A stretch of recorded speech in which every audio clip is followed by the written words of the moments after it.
You never truly understand how loud heartbreak can be until it's the only sound left in a room full of laughter.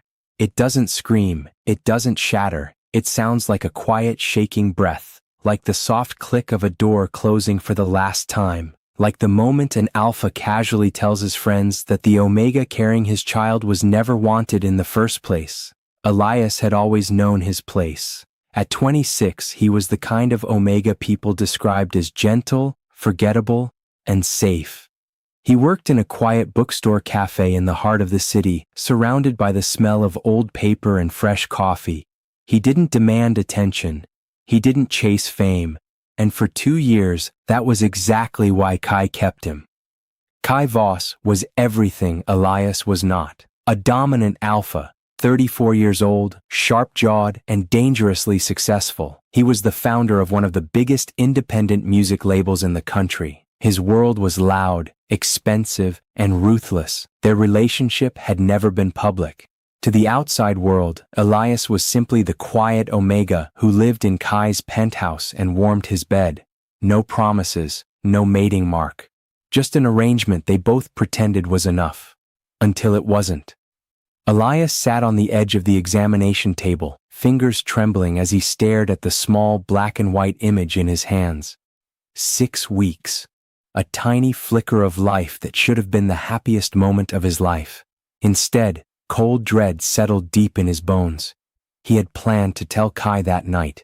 He had practiced the words in his head 100 times during the taxi ride home. But fate has a cruel sense of humor. The moment Elias stepped into the penthouse, he realized Kai was hosting an unannounced gathering. The living room was filled with executives, producers, and alphas from his inner circle.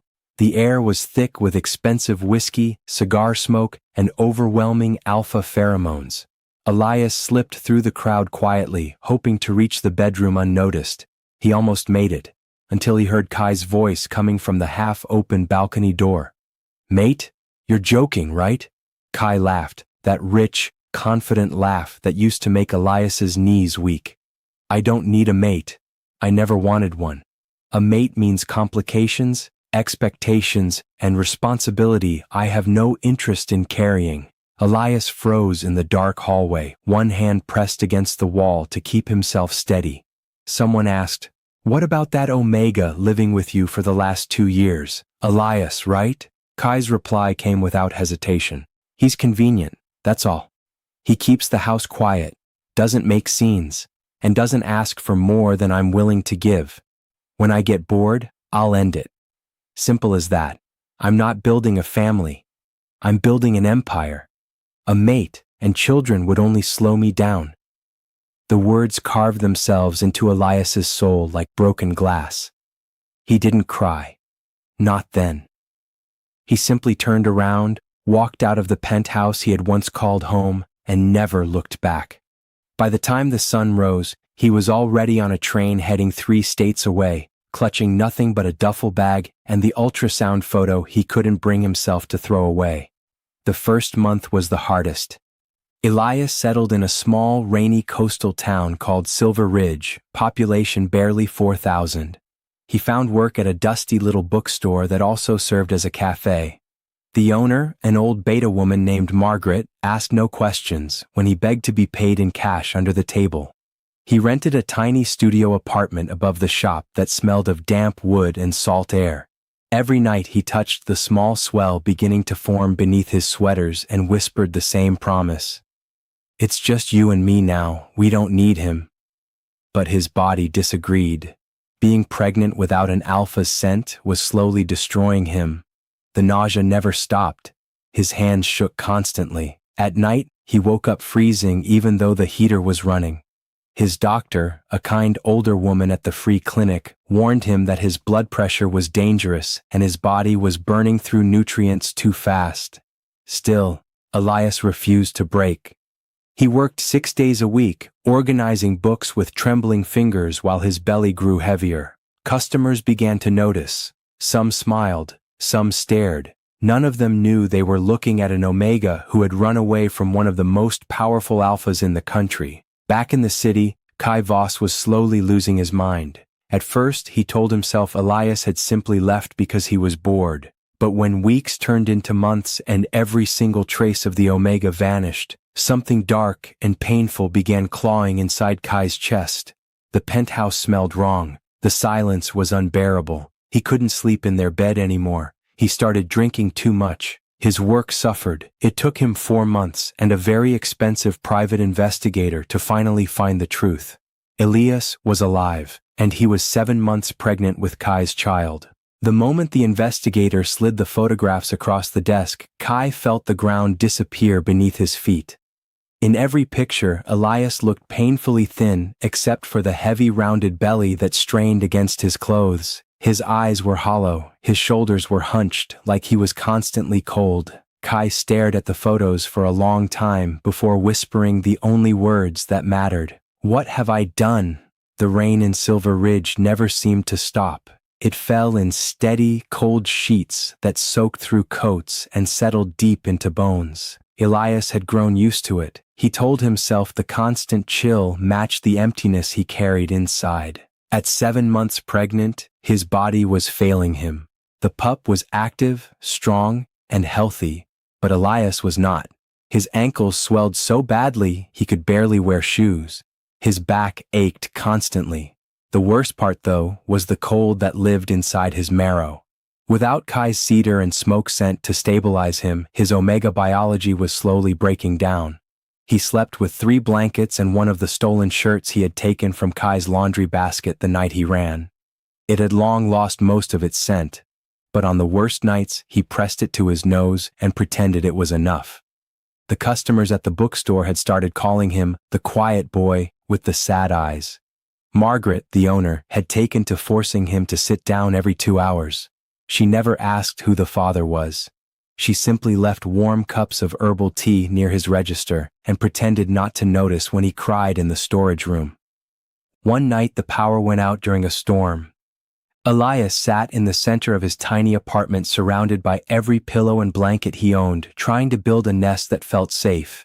His hands shook as he arranged the pathetic pile. When the first strong kick landed against his ribs, he broke down completely. He pressed both palms to his belly and whispered through tears, "I'm sorry I'm doing this to you. I'm so sorry, it's only me." The pup kicked again, almost like an answer. That small movement gave him the strength to keep breathing. Meanwhile, 3 states away, Kai Voss had become a ghost of the man he once was. He had canceled every important meeting for the first time in his career. His company was bleeding money, and he didn't care. The only thing that mattered was the grainy photo of Elias standing outside the bookstore with both hands cradling his pregnant belly.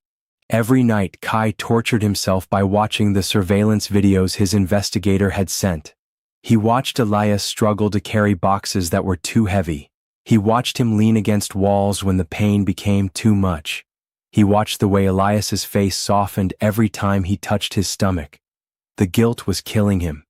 He had spent years convincing himself that feelings were weakness, that attachments were chains. Now the only person who had ever made him feel truly calm was out there alone, carrying his child, believing he was unwanted. After weeks of fighting himself, Kai finally made the decision. He drove 18 hours straight through rain and exhaustion. When he finally reached Silver Ridge, he didn't storm into the bookstore demanding to see Elias. Instead, he sat in his car for 3 full hours, trying to find the courage to face what he had done. When he finally stepped inside the bookstore, the bell above the door sounded too loud. Elias was standing behind the counter, sorting through a pile of new arrivals. The moment Kai's scent hit him, rich, dark cedar and smoked oak, Elias's entire body locked up. A stack of books slipped from his hands and crashed to the floor. Their eyes met across the small shop. For several seconds, neither of them spoke. Elias looked terrible. His cheekbones were sharp, his skin pale, but his belly was full and round, straining against the oversized sweater he wore. The scent of milk and warm vanilla mixed with the sharp edge of fear filled the air between them. Kai took 1 step forward. Elias took 3 steps back, both arms wrapping protectively around his stomach. "Don't," Elias whispered, voice cracking. "Don't you dare come any closer." Kai stopped immediately. His hands trembled at his sides. the powerful, arrogant alpha the world feared, was gone. In his place stood a broken man, staring at the consequences of his own cruelty. "I didn't know," Kai said, voice rough and low. "I swear on everything I have, Elias, I didn't know you were pregnant." Elias laughed, but there was no humor in it, only pain. "You said I was convenient. You said you would throw me away the moment I asked for more. I was standing 10 feet away with our child's ultrasound in my pocket while you laughed about how you never wanted a mate." Kai's face crumpled. Every word landed like a bullet. "I was wrong," he whispered. "God, Elias, I was so fucking wrong." But Elias was already shaking his head, tears sliding down his pale cheeks. "You don't get to decide that now. This baby is mine, not yours. You lost the right to call yourself a father the night you said we were nothing." The silence that followed was heavier than any scream. Outside, the rain continued to fall. Inside, two hearts that had once beat together stood on opposite sides of a pain so deep it felt impossible to cross. But neither of them walked away. The days that followed were some of the hardest either of them had ever lived through. Kai did not leave Silver Ridge. He rented the small room above the only diner in town and kept his distance. Every single morning, he left a paper bag on the doorstep of the bookstore. Inside were fresh fruits, expensive prenatal vitamins, iron supplements, and a new sweater that carried his unwashed scent. He never wrote notes. He never tried to force conversation. Elias hated how much he needed those sweaters. His body was starving for the scent of the father of his child.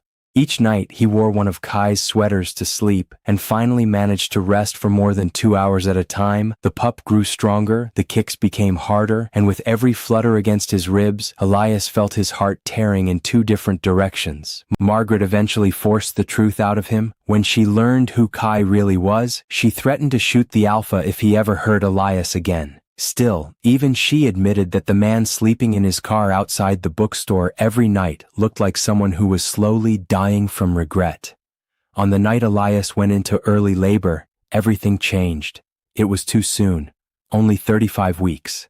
The storm was violent and the power had gone out again. Elias was alone in his apartment when the first real contraction hit him so hard he dropped to his knees. He was terrified. In that moment of pure panic, his omega instincts betrayed him. He whispered the one name he had sworn he would never speak again. "Kai!" 10 minutes later, Kai kicked the door open, soaked to the bone, eyes wild with fear. He had been watching the apartment from across the street when he heard the broken cry. What followed was not a beautiful birth scene from movies. It was raw, painful, and deeply human.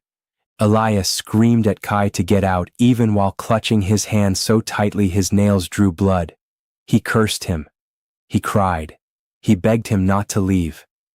Through it all, Kai stayed on his knees beside the bed, forehead pressed against Elias's temple, repeating the same words over and over. "I'm here. I'm not going anywhere. I love you. I love both of you. I'm sorry. I'm so sorry." Their daughter was born at 3:17 a.m. during the worst storm Silver Ridge had seen in 20 years. She was small, but she was perfect. When the doctor placed her on Elias's chest, the omega finally broke. All the months of loneliness, fear, and heartbreak came pouring out of him in ugly, shaking sobs. Kai climbed onto the bed behind him, carefully wrapping his arms around both of them, surrounding them with his scent, his warmth, and his regret. "I was wrong," Kai whispered against Elias's damp hair, tears sliding down his own face. "I thought success was freedom. I didn't realize I was already home the moment you moved in with me. Please, let me prove I can be the alpha you both deserve. Let me earn you back." Elias didn't answer right away. He looked down at the tiny life they had created. Their daughter had Kai's dark hair and his own soft features. She was worth every single tear he had shed. It would not be easy. There were months of therapy ahead. There were trust issues that ran deep.